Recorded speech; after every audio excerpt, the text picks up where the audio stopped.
Doctor Rupali Goyal, मैं आपका इसी पर रुख करना चाहूंगी। जो बच्चियां जो कि प्यूबर्टी एज में आती हैं और जब उनको ये एहसास होता है कि उनके साथ कुछ नया घट रहा है जो कई बार उन्हें परेशानी भी दे रहा है, वो कितना ज़रूरी है उस वक्त डॉक्टर से मिलना और समझना कि ये नॉर्मल भी है और कहीं ना कहीं ये समस्या में तब्दील भी हो सकता है, इसलिए ख्याल रखा जाए। बहुत अच्छा पॉइंट कहा है, बहुत ही अच्छी चीज कही है आपने, क्योंकि ये सबको समझना जरूरी है, सभी महिलाओं को और बच्चियों को भी समझना जरूरी है। और मेरे हिसाब से सब बच्चों को पता होना चाहिए इस बारे में। जब तक हम इनके स्कूल में पढ़ाते हैं तब तक आधी स्कूल के बच्चों को पीरियड्स शुरू हो चुके होते हैं। तो ये शुरू में अगर बच्चों को, स्पेशली लड़कियों को, ये बताया ना जाए तो एज अ नॉर्मल रिएक्शन वो घबराएंगी। तो मेरे हिसाब से ये समझाना कि हाँ पीरियड्स होंगे और ये एक नॉर्मल ग्रोथ का पार्ट है, यानी कि नॉर्मल बड़े होने का एक सिस्टम है, ये बताना बच्चों को बहुत ज्यादा जरूरी है।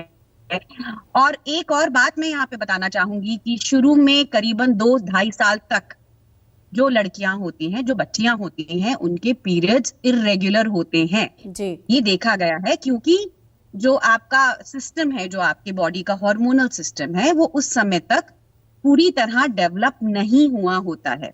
ये बात सबको बहुत क्लियर होनी चाहिए, क्योंकि मेरे खुद के पास कई बार ऐसी मदर्स आ जाती हैं जो ये इस बात को लेके परेशान होती हैं कि बच्चों के पीरियड्स रेगुलर नहीं आ रहे हैं। ये एक प्रॉपर सिस्टम बनने में कुछ बच्चों को 2-2.5 साल लग सकते हैं कि उनका एक प्रॉपर सिस्टम एस्टैब्लिश हो। उससे पहले पीरियड्स का इर्रेगुलर होना एक, तो क्या इसे नॉर्मल प्रक्रिया माना जाए डॉक्टर?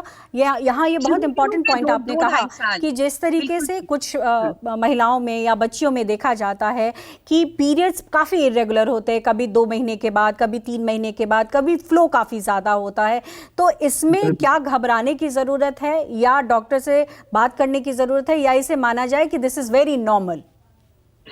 ये बात बहुत क्लियर होनी चाहिए आपके प्रोग्राम के थ्रू भी कि जो बच्चे हैं उनके शुरू के 2-2.5 साल पीरियड्स का इर्रेगुलर होना एक नॉर्मल बात है।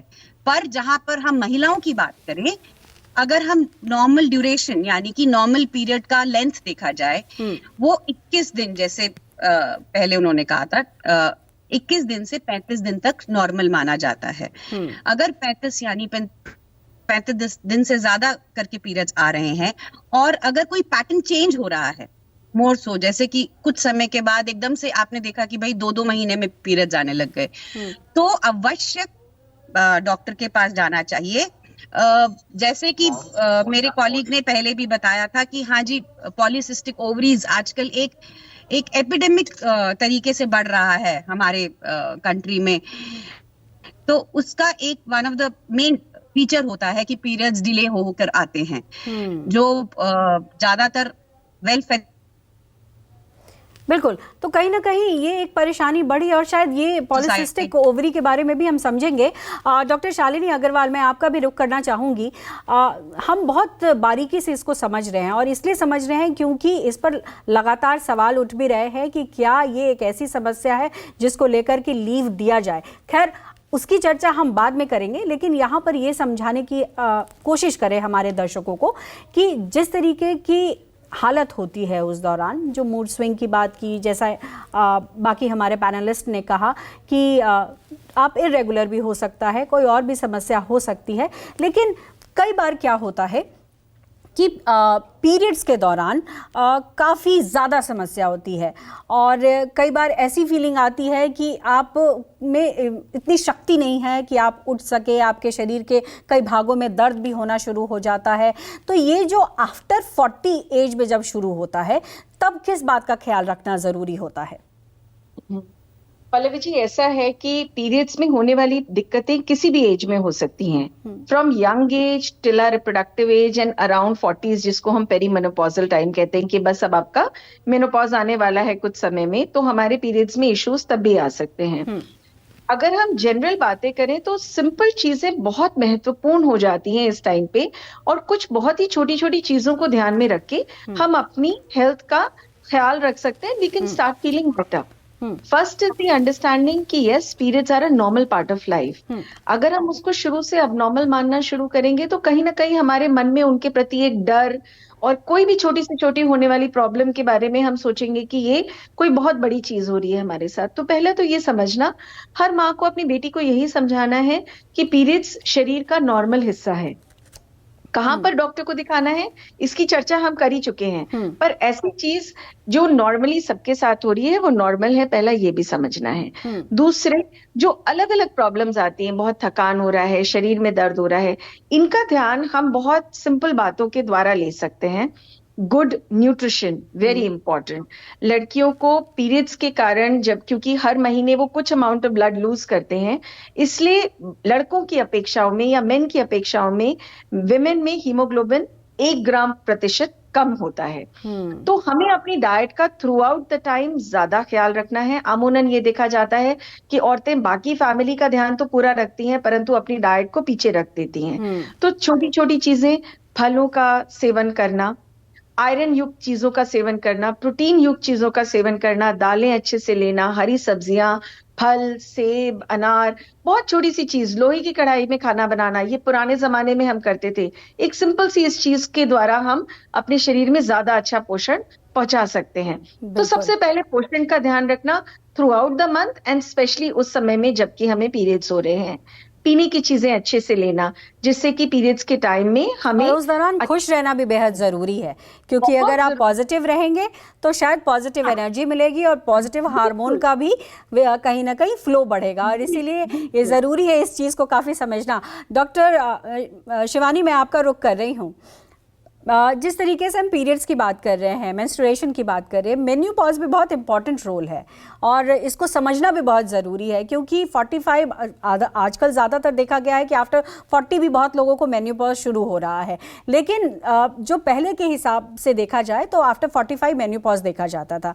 लेकिन मेन्यूपॉज में जितनी परेशानी होती है शायद उतनी परेशानी मेंस्ट्रुएशन में नहीं होती है। तो इसको कैसे समझें, क्योंकि जब मेन्यूपॉज आना होता है तो लोगों को समझ में नहीं आता है कि ये पीरियड्स हो रहा है या फिर मेन्यूपॉज की तरफ बढ़ रहे हैं। हाँ, ये बहुत कंफ्यूजन होता है। पल्लवी, आपने बिल्कुल hit the nail on the head. 40 की एज के बाद जब भी औरतें हमारे ओपीडी में आते हैं, क्लिनिक में आते हैं, कंफ्यूज रहते हैं कि क्या मेरा मेनोपॉज शुरू हो रहा है। और ये 45 to 51 ये एवरेज उम्र मानी जाती है मेनोपॉज की, बट आजकल हम 30s में भी देख रहे हैं बहुत सारी औरतों का अर्ली, मतलब टाइम, समय से पहले मेनोपॉज शुरू हो रहा है।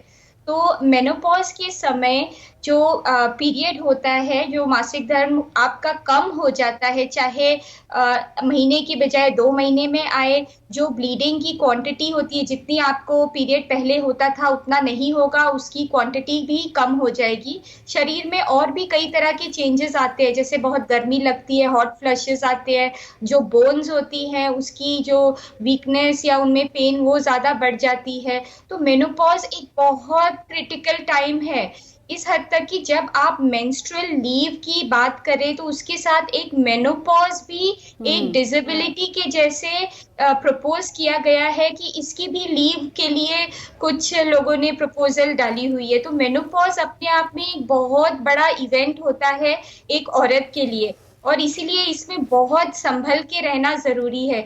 सबसे ज्यादा इम्पोर्टेंट है कि इसमें डाइट का बहुत ज्यादा ख्याल रखा जाए। आपको आयरन और कैल्शियम रिच खाना खाने की बहुत जरूरत है। बीट रूट, सेब, अनार अगर आप खा नहीं सकते, आप जूस बना के पीजिए। आप डेली अपना रूटीन बना लीजिए कि 20 मिनट की आप कोई भी वॉकिंग या कोई भी ऐसी मॉडरेट इंटेंसिटी की एक्सरसाइज जरूर करेंगे, जिससे आपको ये ट्रांजिशन बहुत आसानी से हो जाए। मेनोपॉज का मतलब कि 1 साल तक आपका जो मासिक धर्म है वो बिल्कुल बंद हो गया है। किसी किसी को ऐसा भी होता है कि 6 महीने या 1 साल तक बंद हो गया, उसके बाद थोड़ी सी ब्लीडिंग, स्पॉटिंग फिर हो जाती है। ये एक अलार्म का साइन है। अगर आपका पीरियड बंद हो गया है और उसके बाद आपको फिर शुरू हो गया है तो आपको डॉक्टर से चेकअप जरूर कराना चाहिए, अल्ट्रासाउंड, ब्लड टेस्ट जरूर कराने चाहिए, देखने के लिए कि कहीं कोई प्रॉब्लम तो नहीं है। और मेनोपॉज के हाँ जी। और बिल्कुल मेनोपॉज डॉक्टर, आप लोगों ने जितनी बारीकी से यहाँ पर मेंस्ट्रुएशन और मेन्योपॉज के बारे में बताया है, मुझे लगता है कि हमारे दर्शक बिल्कुल इसको समझ रहे होंगे और कहीं ना कहीं ये भी समझ रहे होंगे कि ये कोई विकलांगता सही बात है नहीं है, ये जीवन की वास्तविकता है। और इसको अगर आपने बेहतर तरीके से समझ लिया तो ये आपके लिए किसी तरीके से नुकसान नहीं करेगा बल्कि फायदे में ही रहेंगे। बहुत बहुत शुक्रिया आप तीनों का, आप लोगों ने कीमती समय निकाला। आपने आज हमारे शो में महिलाओं से जुड़ी कुछ आम बीमारियों के बारे में सुना और जाना। ये कोई समस्या नहीं बल्कि प्राकृतिक है। मेंस्ट्रुएशन डिसऑर्डर और मेन्योपॉज की समस्या से समझदारी के साथ निपटा जा सकता है, बशर्ते महिलाएं झिझके ना और सही समय पर चिकित्सीय सलाह लें, अपनी लाइफस्टाइल और खान पान का ध्यान रखें। पीरियड्स का सीधा कनेक्शन आपकी मेंटल हेल्थ से भी जुड़ा है। खुश रहिए ताकि हैप्पी हार्मोन्स आपके शरीर को स्वस्थ रखें। पीरियड्स कोई बीमारी नहीं है, इसलिए शर्म हटाकर इस पर खुलकर बात करें। और साफ तौर पर हमारे एक्सपर्ट ने इस मुद्दे पर जिस तरीके से बात की है, टिप्स दी है, उसे अपनाइए और किसी भी परेशानी से बचने की कोशिश करिए। आज के लिए बस इतना ही। अगले सप्ताह आपके हेल्थ से जुड़ी एक और समस्या और उसके निदान के साथ मैं हाजिर हो जाऊंगी। तब तक स्वस्थ रहिए, सुरक्षित रहिए और देखते रहिए News 24।